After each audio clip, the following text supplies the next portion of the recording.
Oi oi, welcome to Spirit Boost with me, Tim. When following Jesus costs you money. That's the joyful theme we're looking at today. If this is your first time watching, you are so welcome. Spirit Boost is my weekly podcast where I take something we've been looking at during the week on my TikTok live Bible studies and we go into a bit more depth. It's been a long day. And if you're a regular, welcome back. Please make sure that you turn on those notifications and you hit subscribe. We are in Acts chapter 19 and things are not going so smoothly for those early Christians.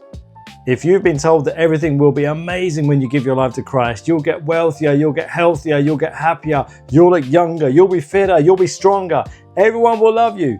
I don't know what Bible they're preaching from because that ain't the one that's written in here. And this is what it says in verse 23. About that time, serious trouble developed in Ephesus concerning the way. The way was the nickname they gave for people who were following Jesus.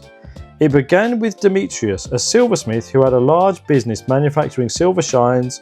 It's like seashells on the seashore. Silver shrines of the Greek goddess Artemis.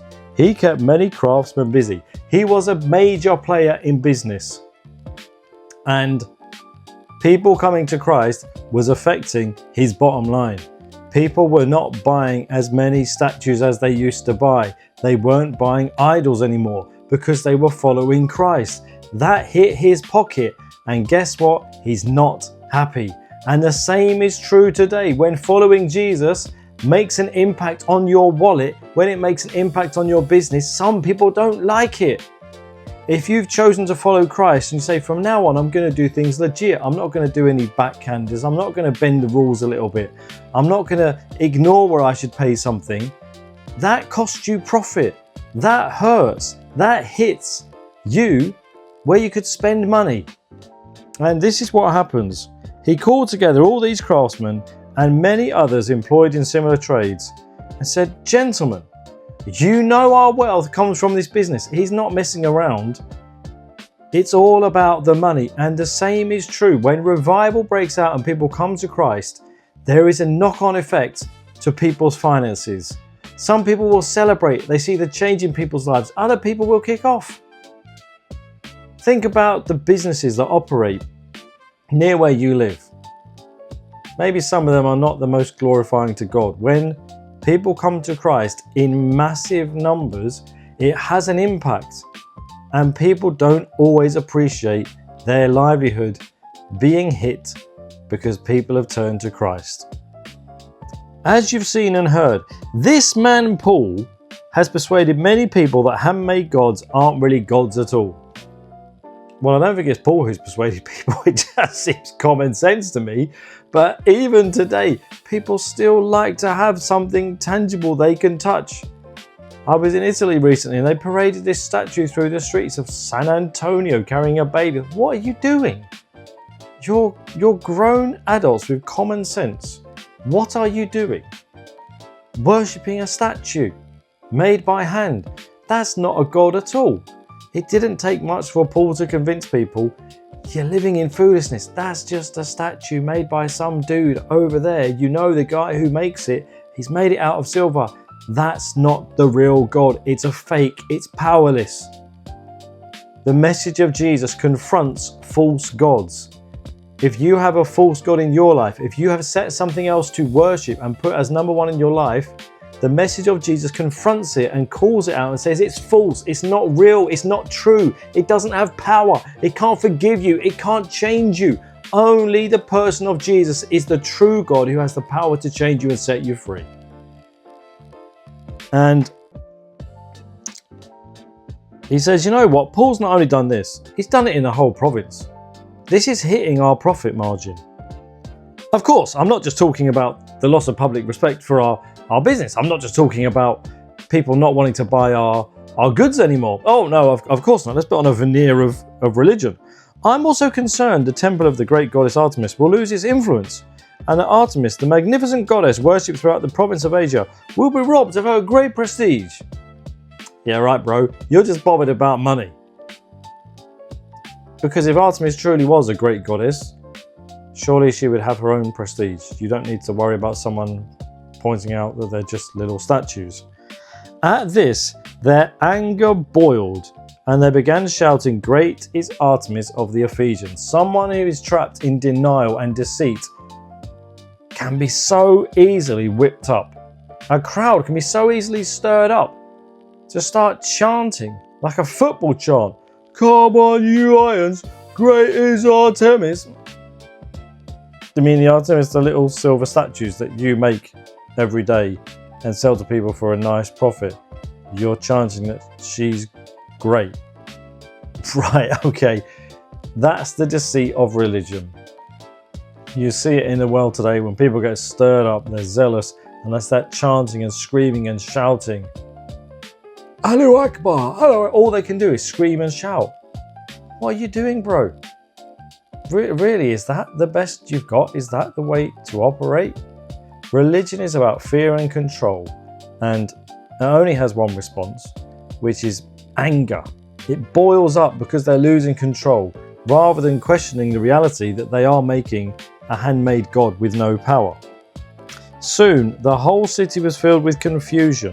Everyone rushed to the amphitheatre, dragging Gaius and Aristarchus, who were Paul's travelling companions from Macedonia. So these two dudes, they're guilty by association. Everyone's like, what's going on? I don't know, there's some rumble going off, there's this riot happening, let's all go in and find out. Grab those two dudes because they were with Paul, the one who told everyone that these idols are worthless. Guilty by association. Are you guilty by association with Jesus? It's the message of Jesus that people don't like. It wasn't Paul they didn't like, it was the message of Jesus through Paul they didn't like, and as a result, these two fellas got dragged in the midst of it. Are you so clearly identified with Jesus that people would know you are the person to pick out? If they were to pick on someone, to be unkind, to mock, to persecute because they're a follower of Jesus, would they know it's you? Or would they look in your workplace and think, I'm not sure here who's really follows Jesus? Paul wanted to go in too. He's like, I want to be with these other believers. I don't want to leave them on their own. He had care for them. But they wouldn't let him in.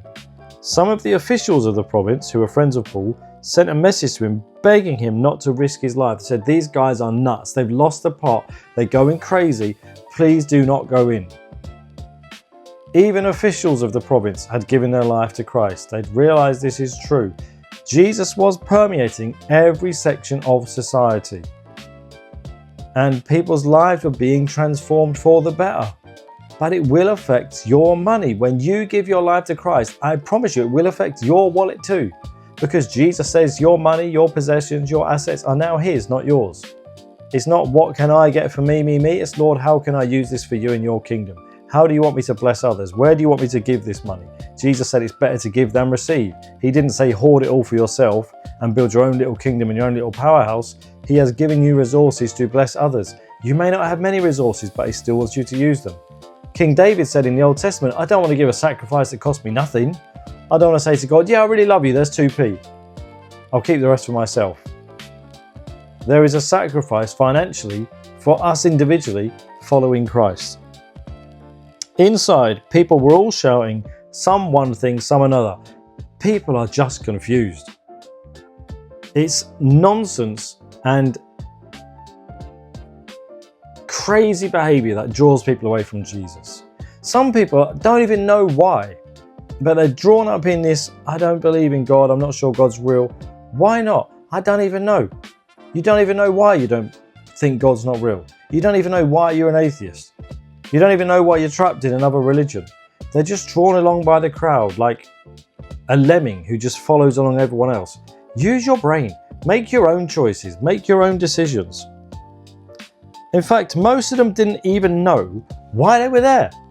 They've been drawn into this chaos of everyone's turned up. There's people chanting. There's people accusing someone of something. Like, what are we even doing here? I don't know. Don't be dragged along by other people. Don't just be that fish that is just dragged along by the tide. Be that person who is decisive, who uses your brain, who uses your intellect, who uses your will, the freedom that God has given you to make right choices and choose to surrender and follow Christ. The Jews in the crowd pushed Alexander forward. He told them to explain the situation. He motioned for silence. He tried to speak.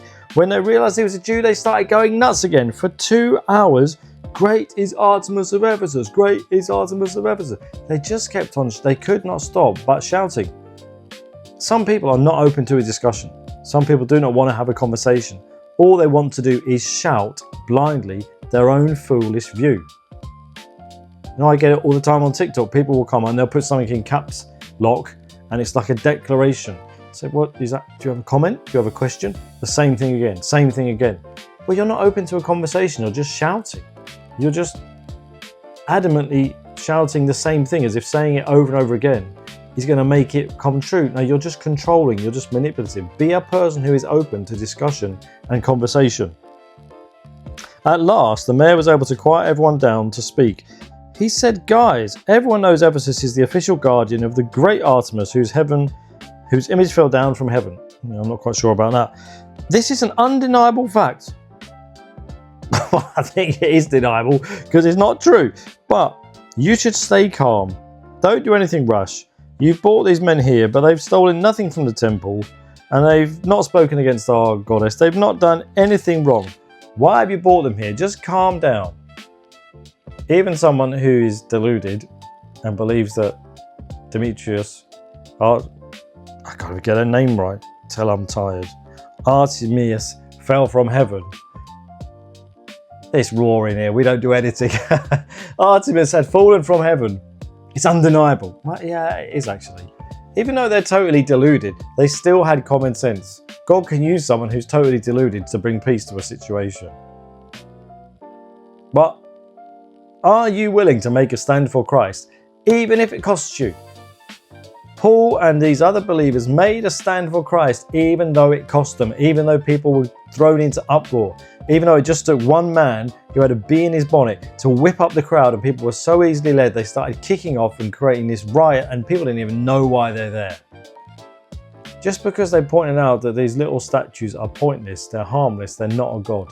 If you have any statues in your house that are Buddha statues, what are you doing? Get rid of them.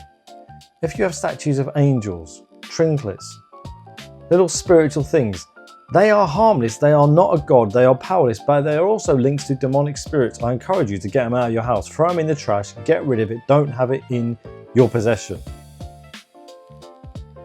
And some people don't like the fact that these Christians were vocal and outspoken on the truth. We need to be Christians who are outspoken on the truth. The time has gone for us to be quiet and being shy and being afraid of offending someone and upsetting them. Even if it's someone who claims they're a Christian and they're talking nonsense. I see it all the time on TikTok. Someone who says they're a Christian and what they're saying is absolute hobgobbling madness. It's nothing to do with the Bible. It's just religion, or it's just some weird synchronicity of New Age and Christianity. What are you talking about? We need to be people who speak the truth in love, boldly, because we want people to know Christ. Don't hold back. Be that person who is identified with Jesus, that people will know you're a true Christian, that you are not ashamed to speak the truth, that only Christ is the way. Only power is found in Him. I hope that this encourages you somehow. If you're still here, well done for putting up with all my mistakes. Why not drop me a comment? And if you don't yet, hit that like, hit subscribe, turn on notifications, and I will see you next week. Peace out.